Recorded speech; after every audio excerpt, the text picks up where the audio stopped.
G'day guys, and welcome back to the channel. In today's video, I'm going to be going and playing 9 holes on GSPro with the Mevo Gen 2.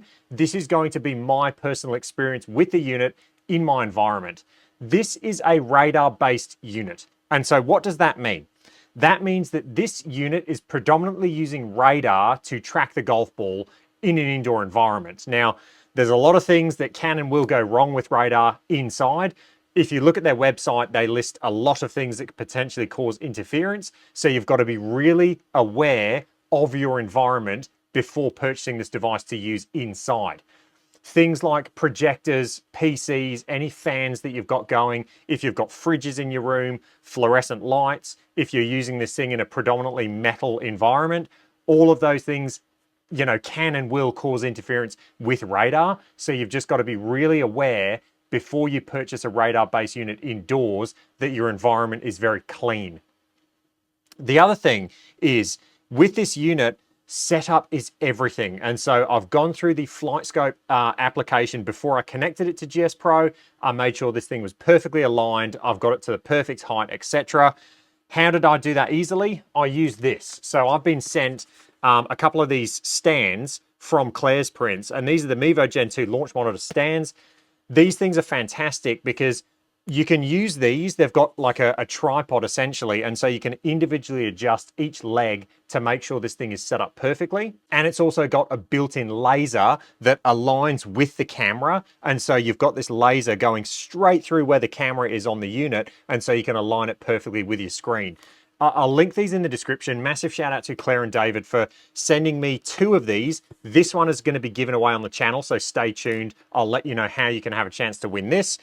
And they also sent me the Mevo Gen 2 to do these videos so I can show it off on the channel and put out some honest reviews, because I've seen a few reviews on this unit.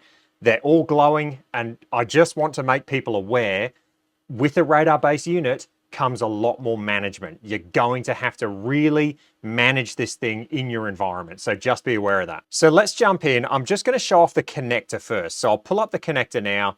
And as you can see, the connector has a lot of things going on. So you've got your tilt and your roll. This thing has to be set to 12 degrees there or thereabouts, and then 0.00 for the roll. Like I said, I've got the stand so I can easily adjust that on the fly. These numbers will get updated as well. As long as it's in the green, you're good to go. Hidden up at the top is this thing called enhanced fusion tracking.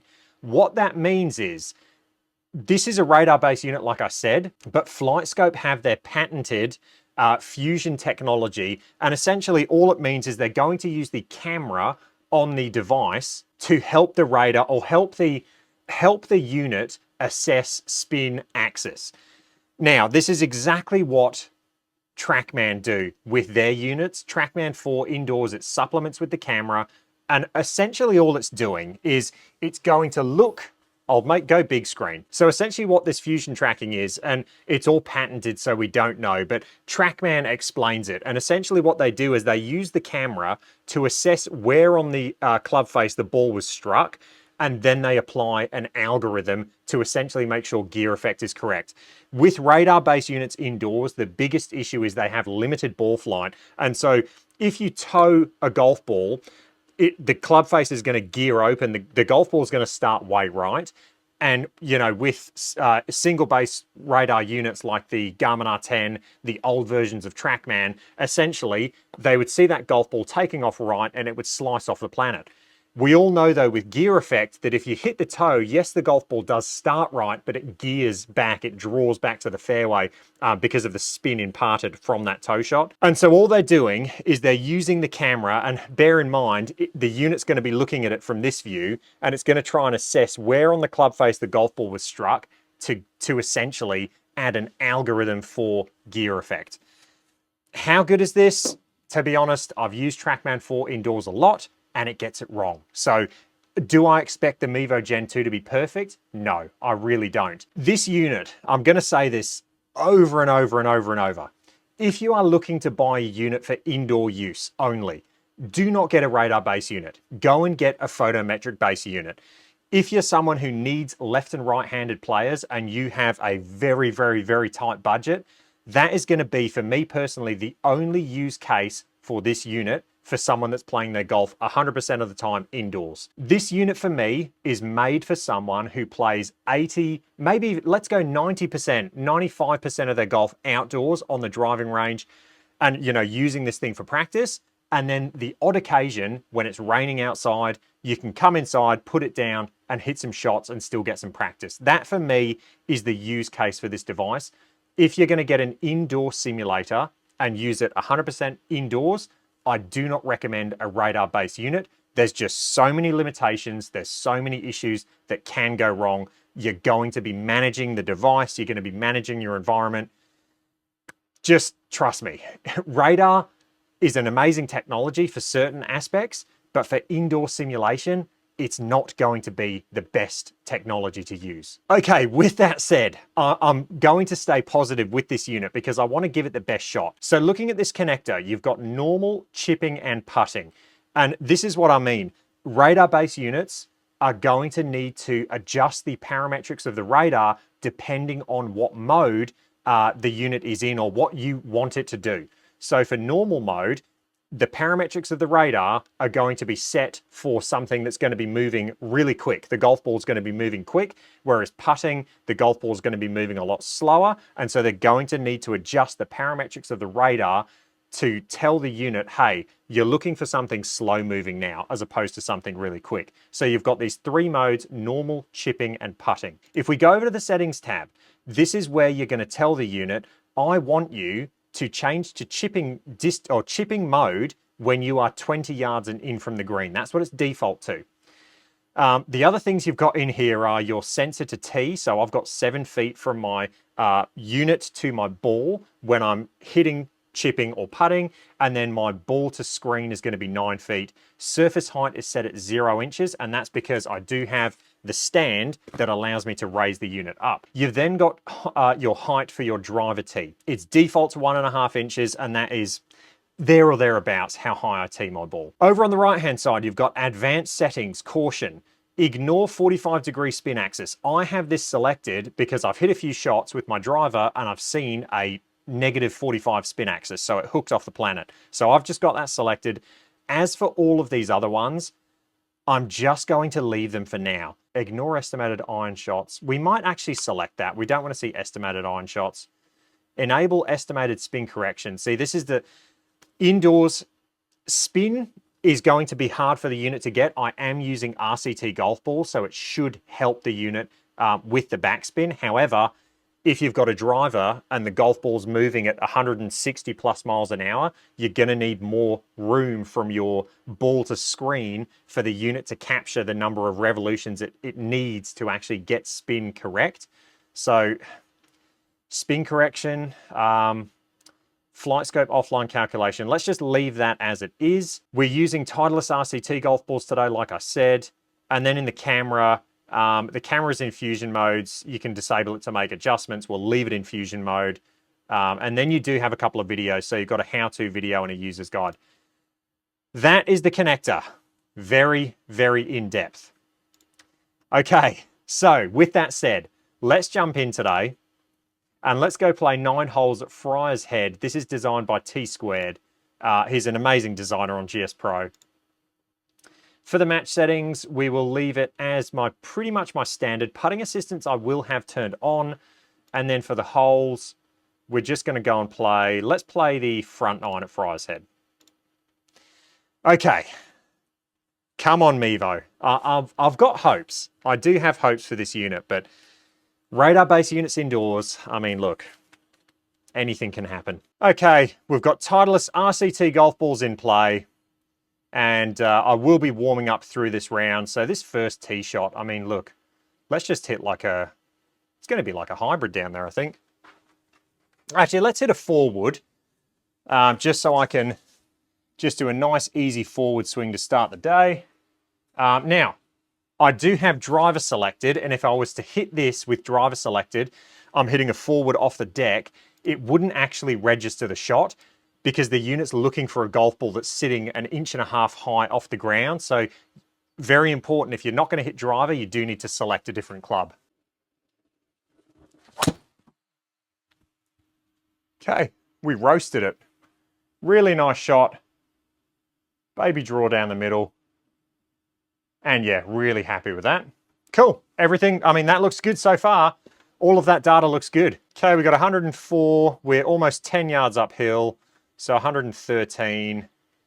Let's just hit just a nice smooth 52. I'm just going to do like a 3/4 shot. We'll try and land this around 110, I think.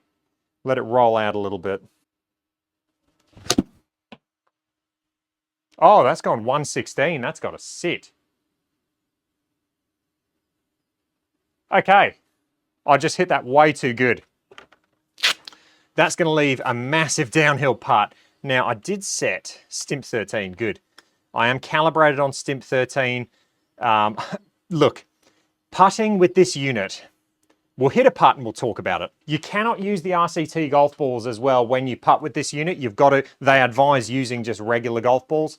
And that's because the unit's not looking for spin and spin axis on putts. This unit, well, any unit and any golf software, they're only going to take horizontal launch angle and ball speed into account when you're putting, and that's why they say don't use RCT golf balls, because RCT golf balls help a unit get backspin, and so they don't need that. Just use a regular golf ball when you're putting. All right, this is going to play, what, 14 feet as a feel downhill.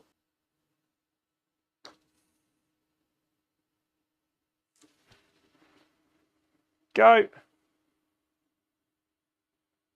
I tell you what, it got there, only just. Right, before we hit this tee shot, I want to talk about RCT golf balls, because there's a common misconception with RCT golf balls that I want to put straight once and for all. And I'm going to say this in every single video with this unit. RCT golf balls, radar capture technology.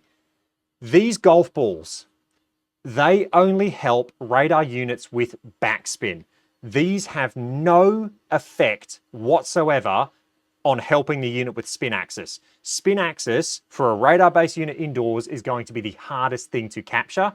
These golf balls or metallic dots or whatever you want to use, they only help with backspin. They're not going to have any effect on spin axis. So I just want to put that out there, because I see a lot of comments all the time, people saying, get RCT golf balls, you're going to get better spin axis. You will not. These do not help with spin axis, they only help with backspin. All right, we've got a par 5, so let's hit one. Okay, so that was incorrect. Yeah, so that was completely wrong. Now, it didn't get to -45 spin axis, but it got to -42.8. So, yeah, that was a misread. Obvious misread. So, is there something in my environment causing that? Like, is it potentially the fans, or is it potentially my projector or my PC? I don't know, but that was clearly an obvious misread. All right, let's hack this thing back out into the fairway. I'll just hit a 4-iron. We'll try and get it down there in the fairway. Yeah, really nice shot. Lovely. Okay, back in play. That one definitely read correctly. And now we've got 130 into this flag. So let's just hit a little 3/4 pitching wedge. We'll try and do our 124 shot. Might be a little left. Yep. Distance is pretty good for my feels, so that's good to see. Spin rates look good. Okay, not a bad shot. We just had that obvious misread off the tee. Okay, we've got another putt. It is downhill, and again, not using RCT golf balls. I'm just going to use a regular golf ball. I've got to say, I've been quite impressed with this unit's ability to capture a putt, noting that my environment is not really optimized for putting and a radar-based unit. I've got a drop off my mat. It's probably 2 feet in front of where the golf ball is. My mat drops down about, I'm going to say 2 centimeters, or, you know, just under an inch, half an inch, I'd say, for, you know, the Imperial system. All right, so 16 downhill, 14 feet as a feel.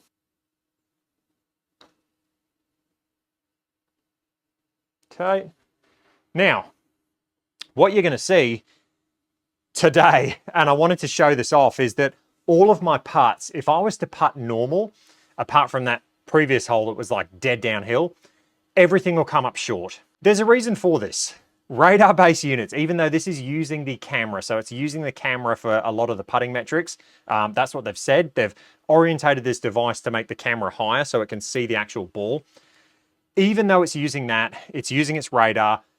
Putting so far for me, I've had to hit everything twice as hard as I usually would to actually get the ball to the hole. So the putting speeds for me are not calibrated correctly. There's a reason for this. Radar-based units like this, and it's using the camera, I know, but units like this are going to have a really hard time capturing the actual horizontal launch angle and also the speed of the putt.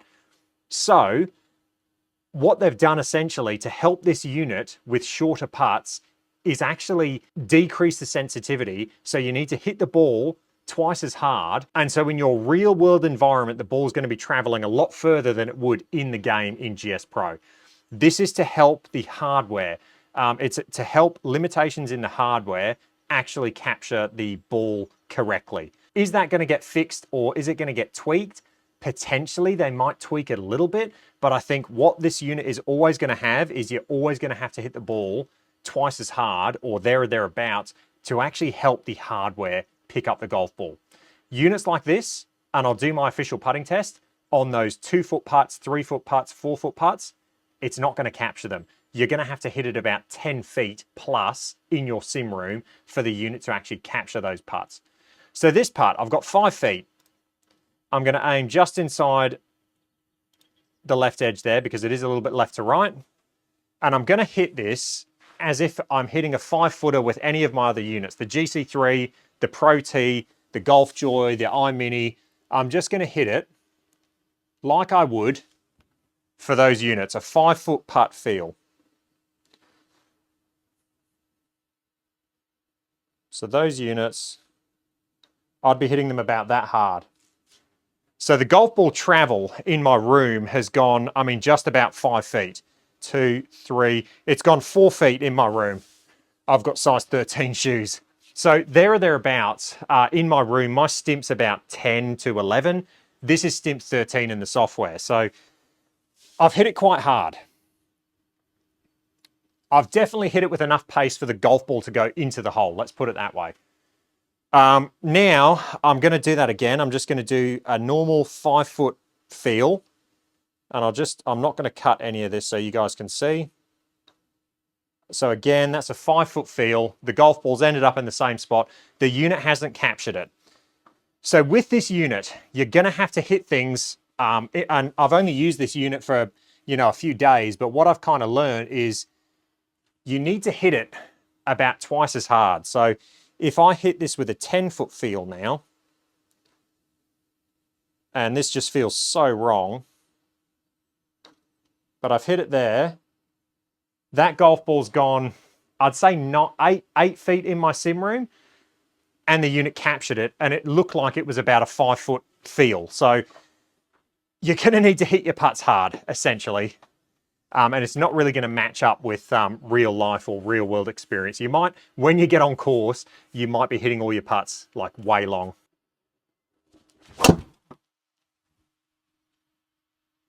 See, maybe it was a negative 22. I just don't know. I don't know. I don't know about that. I just don't know. It could be. Like I've been known to hook a drive, but I don't know. I don't know about that. There's a chance it could be for sure, but I just don't know. All right, let's hit a forward out. Absolutely roasted that. Miss that. Kick left. Yep, that's a good shot.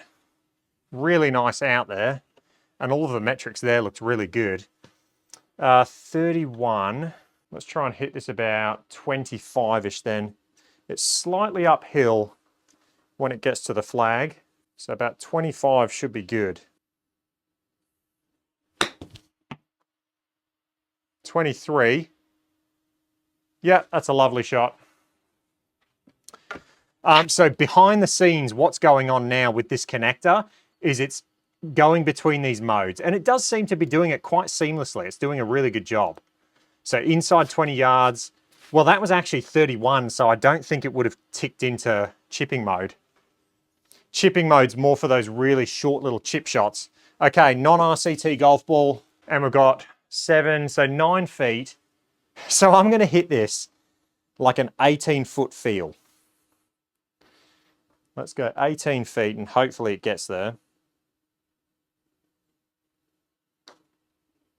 So that was, yeah, I mean, look, it's left.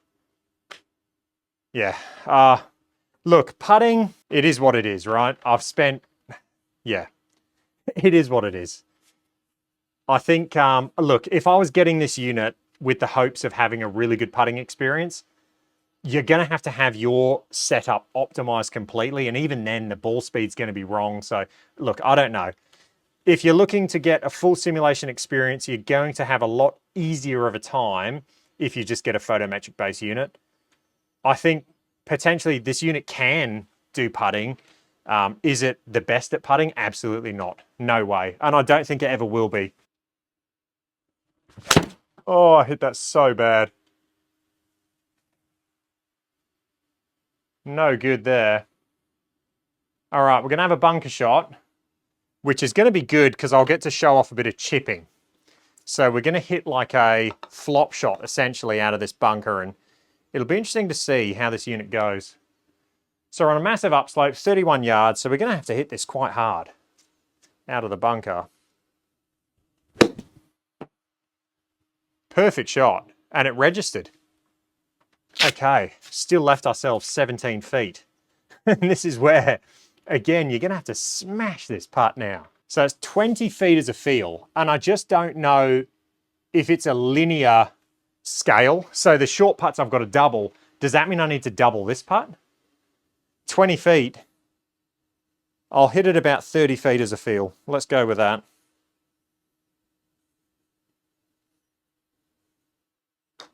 So that was hit really hard. And it's only just got there. I smashed that. Like I proper smashed that. That would have been at least 30 feet feel. I hit that. I thought I hit it too hard. I really did. Okay, 5th hole. We're 2 over. Oh, not the best swing. That's going to be fine though. Get up.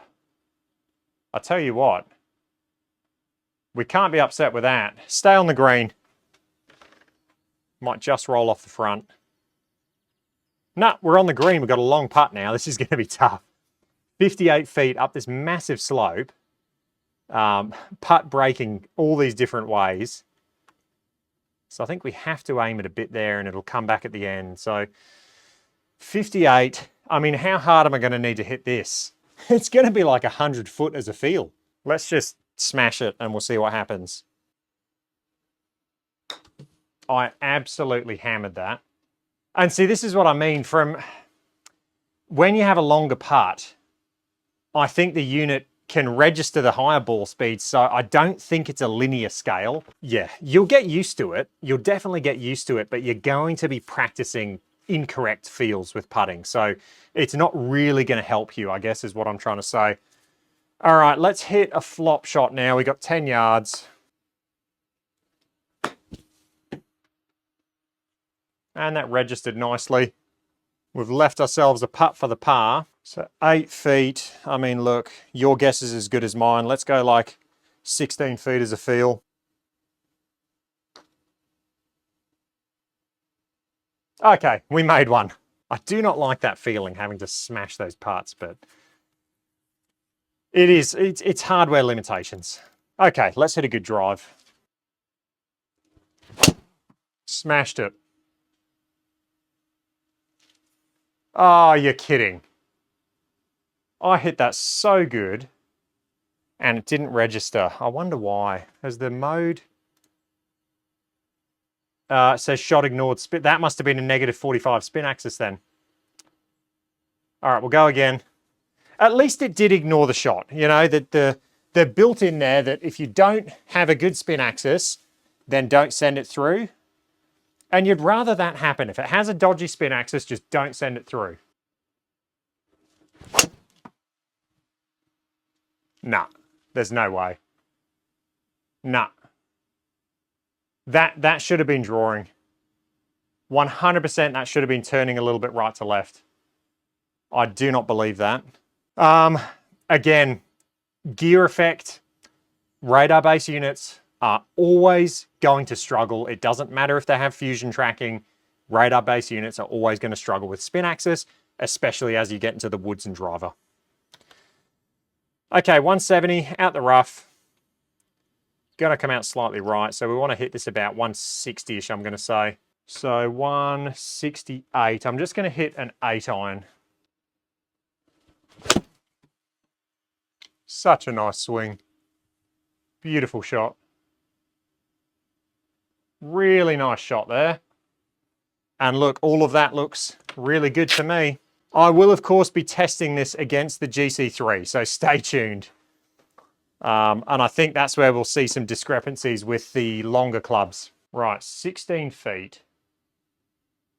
So, I mean, how hard do we hit this? Like 30?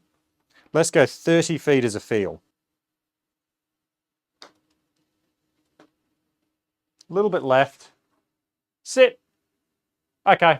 Again, I mean, I smashed that. Absolutely smashed it. Nah, I don't know. Backspin's incorrect, 100%. Shot shape, I don't know. Maybe. I don't believe it. Spin axis is 100%, backspin is 100% wrong. And this is what I mean. The higher ball speed you get, you're going to need more distance from the ball to the screen. Otherwise, the unit's not going to have the amount of revolutions on the golf ball to correctly get backspin. And that is 100% what has happened there. Yeah, beautiful forward. We'll take that. It's left 118 in, slightly uphill. So I'm just going to hit a gap wedge. So this should just be a pretty stock standard gap wedge. Flush. Really nice swing. And yeah, everything looks legit. Okay, we've got a 5-foot putt that's right to left quite a lot, and I'm going to need to absolutely smash this. So I'm playing this about 10 feet, I'm going to say, as a feel. I don't know if that's enough.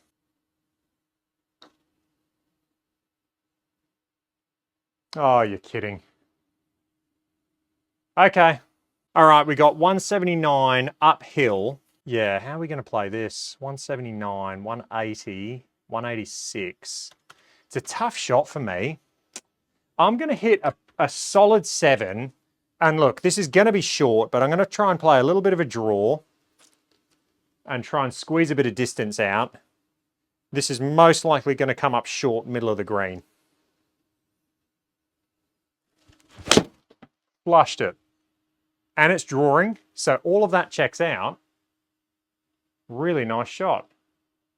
Stay there, don't come down. It's going to come down. Oh no, it's staying. Okay, that was lucky. We've got a 30-foot putt now, and I just have no idea how hard to hit this one. 31, so 36 feet. If I just hit this like 40 feet as a feel, I just don't know. It's nowhere near, is it? So there's still an element of, you know, look where this is going to end up. So even from that distance, you need to hit it way harder. Like I did hit it way harder, but you almost need to double it, which is wild. So we've got 40 feet now up the hill. So this is massively uphill. It's not going to get there. I mean, I smashed that. All right, we got 13, so let's hit this like, what, 20 plus feet? Let's go, what, 23 feet.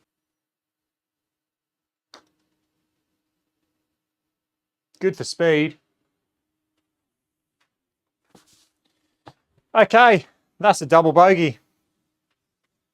I mean, it's just, yeah, look. I'll do the official putting test, but I can tell you it's not going to be good. All right, last hole of the day. Let's just hit a driver down there. And this one will just be like more of a punch driver, just a little fairway finder. I'm using a lower tee, so it's going to be interesting to see how the unit goes with this.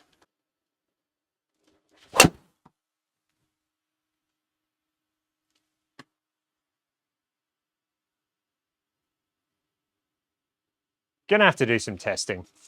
I'm gonna have to do some testing because got 132 out the deep rough. Let's just hit an 8 iron.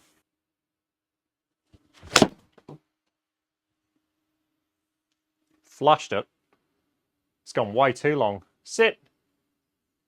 All right, we've got a tough little shot now. So I'm going to just do a normal bunker shot, 13 yards, slightly downhill. Sit. Okay, we've got a putt. We've got a putt to finish. So I'm going to hit this 12 feet as a feel. So I'm doubling the distance.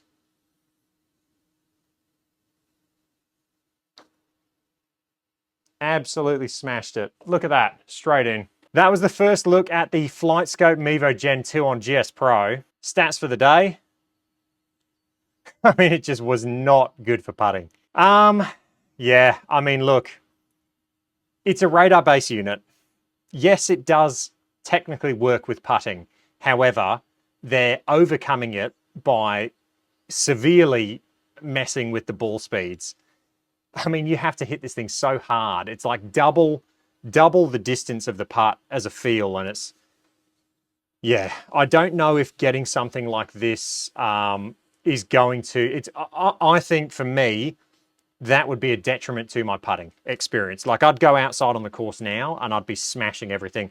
I've got to go play my tips tour rounds right after this, and my feels are going to be all out of whack now after that. So yeah, in terms of ball flight, look, I saw a couple of drives that I questioned. One of them was incorrect, completely incorrect.